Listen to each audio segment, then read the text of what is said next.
Boa tarde, pessoal, tudo bem? Me chamo Pastor Rodrigo Sarmento, seja muito bem-vindo ao meu canal. Estamos fazendo o plano de leitura anual da Bíblia, onde nós vamos estar fazendo hoje o dia 8, o 8º dia da nossa leitura. Então se prepare, pegue a sua Bíblia ou apenas ouça no seu carro, ouça no seu YouTube, no fone de ouvido, acompanhe pela sua televisão. Apenas faça a leitura da Bíblia se você estiver em um local onde você pode parar e ler. Seria muito legal você acompanhar lendo a palavra do Senhor. Mas se você não consegue, não tem como parar, não tem tempo para parar e fazer a leitura da Bíblia, nós estamos lendo para que todos nós possamos fazer a leitura completa da Bíblia nesse período de um ano. Então você não tem mais desculpa para não ler, não conhecer a palavra de Deus. Estamos juntos, eu estou lendo para você. Você apenas tem que ouvir, escutar e meditar na palavra do Senhor. Então hoje, o 8º dia, nós vamos ler Mateus capítulo 22, 23 e 24. E a palavra do Senhor diz assim em Mateus capítulo 22. Jesus lhe falou novamente por parábolas, dizendo: o reino dos céus é como um rei que preparou um banquete de casamento para o seu filho. Enviou servos aos que tinham sido convidados para o banquete, dizendo-lhes que viessem, mas eles não quiseram vir. De novo enviou outros servos e disse: digam aos que foram convidados que preparei um banquete, meus bois, meus novilhos gordos foram abatidos, e tudo está preparado, venham para o banquete de casamento.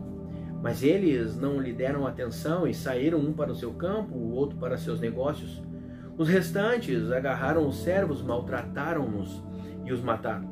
O rei ficou irado e, enviando o seu exército, destruiu aqueles assassinos e queimou a cidade deles. Então disse a seus servos: o banquete de casamento está pronto, mas os meus convidados não eram dignos. Vão às esquinas e convidem para o banquete todos os que vocês encontrarem. E então os servos saíram para as ruas e reuniram-se todas as pessoas que puderam encontrar, gente boa e gente má. E a sala do banquete e do casamento ficou cheia de convidados. Mas quando o rei entrou para ver os convidados, notou ali um homem que não estava usando veste nupcial. E lhe perguntou: amigo, como você entrou aqui sem veste nupcial? O homem emudeceu. Então o rei disse aos que serviram: amarrem-lhes as mãos e os pés e lancem-lhe para fora, nas trevas. Ali haverá choro e ranger de dentes, pois muitos são chamados, mas poucos escolhidos. Então os fariseus saíram e começaram a planejar um meio de enredá-lo em suas próprias palavras, e enviaram-lhe seus discípulos junto com os herodianos, que lhe disseram: mestre, sabemos que és íntegro e que ensinas o caminho de Deus conforme a verdade. Tu não deixas influenciar por ninguém, porque não te prendes à aparência dos homens. Dize-nos, pois, qual é a tua opinião? É certo pagar imposto a César ou não? Mas Jesus, percebendo a má intenção deles, perguntou: hipócritas, por que vocês estão me pondo à prova? Mostrem-me a moeda usada para pagar o imposto. E eles lhe mostraram um denário. E ele lhes perguntou: de quem é esta imagem que está De quem é esta imagem e esta inscrição? De César, responderam eles. E ele lhes disse: então deem a César o que é de César e a Deus o que é de Deus. Ao verem isso, eles ficaram admirados e, deixando-os, retiraram-se. Naquele mesmo dia, os saduceus, que dizem que não há ressurreição, aproximaram-se dele com a seguinte questão: mestre, Moisés disse que se um homem morrer sem deixar filhos, seu irmão deverá casar-se com a viúva e dar-lhe descendência. Entre nós havia 7 irmãos. O primeiro casou-se e morreu. Como não teve filhos, deixou a mulher para seu irmão. A mesma coisa aconteceu com o segundo, com o terceiro, até o 7º. Finalmente, depois de todos, morreu a mulher. Pois bem, na ressurreição, de qual dos 7 ela será esposa, visto que todos foram casados com ela? Jesus respondeu: vocês estão enganados, porque não conhecem as Escrituras nem o poder de Deus. Na ressurreição, as pessoas não se casam nem se dão em casamento, mas são como os anjos do céu. E quanto à ressurreição dos mortos, vocês não leram o que Deus lhe disse? Eu sou o Deus de Abraão, o Deus de Isaque e o Deus de Jacó. Ele não é Deus de mortos, mas de vivos. Ouvindo isso, a multidão ficou admirada com o seu ensino. Ao ouvirem dizer que Jesus havia deixado os saduceus sem respostas, os fariseus se reuniram. Um deles, perito na lei, o pôs à prova com a pergunta: Mestre, qual é o maior mandamento da lei? Respondeu Jesus: Ame o Senhor, o seu Deus, de todo o seu coração, de toda a sua alma, de todo o seu entendimento. Este é o primeiro e maior mandamento. E o segundo é semelhante a ele: ame ao seu próximo como a si mesmo. Destes 2 mandamentos dependem toda a lei e os profetas. Estando os fariseus reunidos, Jesus lhes perguntou: O que vocês pensam a respeito do Cristo? De quem ele é filho? É filho de Davi, responderam eles. E ele lhes disse: Então como é que Davi, falando pelo Espírito, o chama Senhor? Pois ele afirma: O Senhor disse ao meu Senhor: Senta-te à minha direita, até que eu ponha os teus inimigos debaixo de teus pés. Se, pois, Davi o chama Senhor, como pode ser ele seu filho?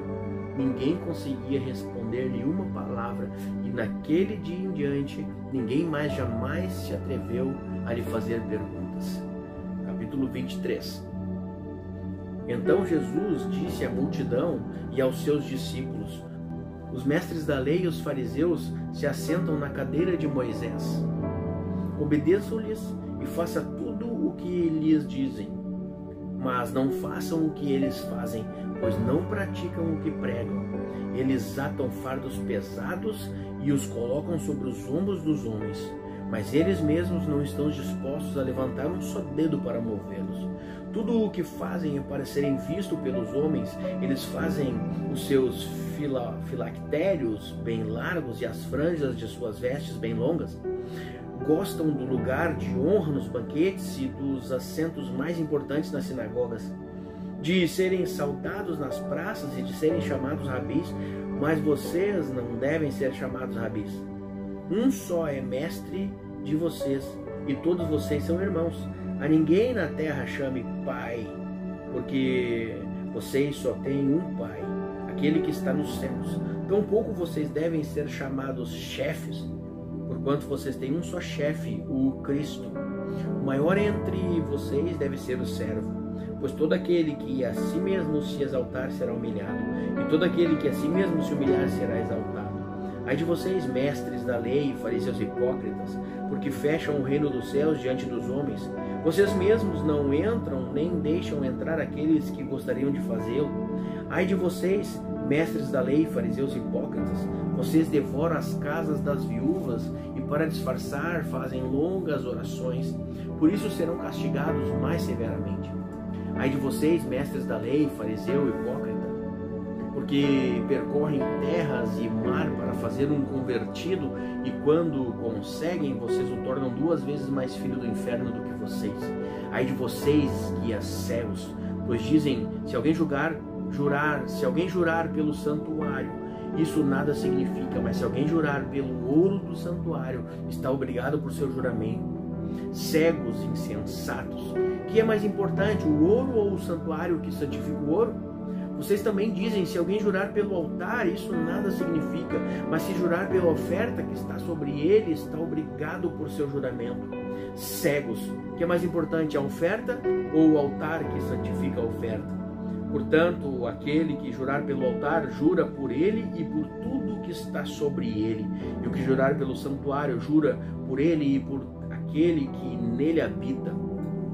E aquele que jurar pelos céus, jura pelo trono de Deus e por aquele que nele se assenta. Ai de vocês, mestres da lei e fariseus hipócritas, vocês dão o dízimo da hortelã, do endro e do cominho, mas têm negligenciado os preceitos mais importantes da lei: a justiça, a misericórdia e a fidelidade. Vocês devem praticar essas coisas sem omitir aquelas.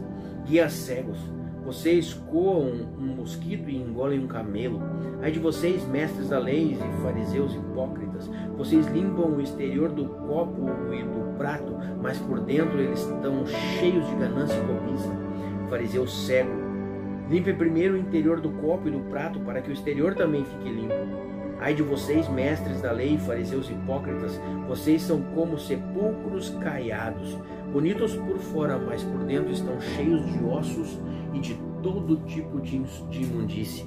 Assim são vocês, por fora parecem justos ao povo, mas por dentro estão cheios de hipocrisia e maldade. Ai de vocês, mestres da lei e fariseus hipócritas, vocês edificam os túmulos dos profetas e adornam os monumentos dos justos e dizem: se tivéssemos vivido no tempo dos nossos antepassados, não teriam tomado parte com eles do derramamento do sangue dos profetas. Assim vocês testemunham contra si mesmos que são descendentes dos que assassinaram os profetas. Acabem, pois, de encher a medida do pecado dos seus antepassados. Serpentes, raça de víboras, como vocês escaparão da condenação ao inferno? Por isso eu lhes estou enviando profetas, sábios e mestres. A uns vocês matarão e crucificarão, a outros açoitarão nas sinagogas de vocês e perseguirão na cidade e em cidade. E assim sobre vocês cairá todo o sangue justo derramado na terra, desde o sangue justo Abel até o sangue de Zacarias, filho de Baraquias, a quem vocês assassinaram entre o santuário e o altar. Eu lhes asseguro que tudo isso sobrevirá a esta geração. Jerusalém, Jerusalém, você que mata os profetas e apedreja os que são enviados. Quantas vezes eu quis reunir os meus filhos, os seus filhos, como a galinha reúne os seus pintinhos debaixo das suas asas, mas vocês não quiseram. Eis que a casa de vocês ficará deserta, pois eu lhes digo que vocês não me verão mais até que digam: bendito é o que vem em nome do Senhor. Capítulo 24. Jesus saiu do templo e, enquanto caminhava, seus discípulos aproximaram-se dele e lhe mostraram as construções do templo. Vocês estão vendo tudo isso? Perguntou ele. Eu lhes garanto que não ficará aqui pedra sobre pedra, serão todas derrubadas. Tendo Jesus se assentado no Monte das Oliveiras, os discípulos dirigiram-se a ele em particular e disseram: dize-nos, quando acontecerão essas coisas? E qual será o sinal da tua vinda e do fim dos tempos? Jesus respondeu: cuidado, que ninguém vos engane, pois muitos virão em meu nome dizendo: eu sou o Cristo, e enganarão a muitos. Vocês ouvirão falar de guerras e de rumores de guerras, mas não tenham medo, é necessário que tais coisas aconteçam, mas ainda não é o fim. Nação se levantará contra nação, reino contra reino, haverá fomes e terremotos em vários lugares, tudo isso será o início das dores. Então eles os entregarão para serem perseguidos e condenados à morte, e por vocês serão odiados por todas as nações por minha causa. Naquele tempo, muitos ficarão escandalizados, trairão e odiarão uns aos outros, e numerosos falsos profetas surgirão e enganarão a muitos. Devido ao aumento da maldade, o amor de muitos esfriará, mas aquele que perseverar até o fim será salvo.